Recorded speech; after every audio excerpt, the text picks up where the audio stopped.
សស្រីរបស់យើងទាំងពីរសម្ដែងដោយ Mizuno Waka និង Suki Okada ដោយសាច់រឿងមួយហ្នឹងគឺនិយាយអំពីអាតួប្រុសរបស់យើងវាកំពុងតែព្យាយាមកិតក្តីតែសុកស្រាប់តែមានការគោះទ្វារហៅអាតួប្រុសយើងទៅមើលទៅឃើញស្រាប់តែមានមនុស្សស្រី2នាក់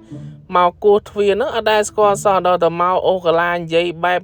ឲ្យអាតួប្រុសយើងហ្នឹងចង់ចូលទៅជាសមាជិកសាសនាស្អីឯណាវល់រាល់ថ្ងៃចឹងហ្មងណាគឺមករាល់ថ្ងៃទោះជាអាតួប្រុសយើងមិនពេញចិត្តឲ្យមកក៏ដោយដូចជាមកថ្ងៃនេះអញ្ចឹងគឺយកម្ហូបយកអីមក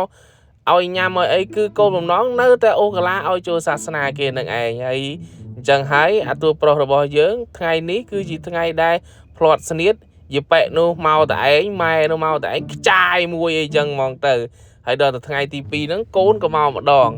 ដល់ទទួលមកកូនមកនេះក៏បានរៀបរាប់ប្រាប់ពីរបបសាសនាគេនឹងគឺត្រូវខ្ចាយជាមួយនឹងពួកអាដែងដែលជាមេសាសនាអញ្ចឹងណាហើយក៏អាតួប្រុសយើងមិនភ្លេចខ្ចាយជាមួយកូននេះដូចគ្នាហើយរឿងក៏បានញ៉េញ៉ៃជាច្រើនវគ្គច្រើនសារ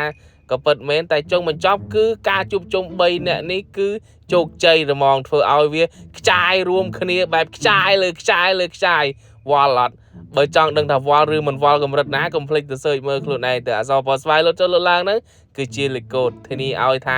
សុទ្ធតែសាច់ហ្មងទាំងម៉ែទាំងកូននេះយប៉ែនោះចាស់មែនតែរៀងក្លឹមមកគេហើយខាងកូននោះគឺបត់ពិសោធន៍អែមសាហាវតែម្ដងធានាឲ្យមិនខកចិត្តខំណងឯសម្រាប់ spec អ្នកចូលចិត្តបែបសាច់អែមហើយបើចូលចិត្តក៏កុំភ្លេចចុច like ចុច follow ឲ្យផងធានាថាអែមជក់ចិត្តដិតអារម្មណ៍តែម្ដងញាក់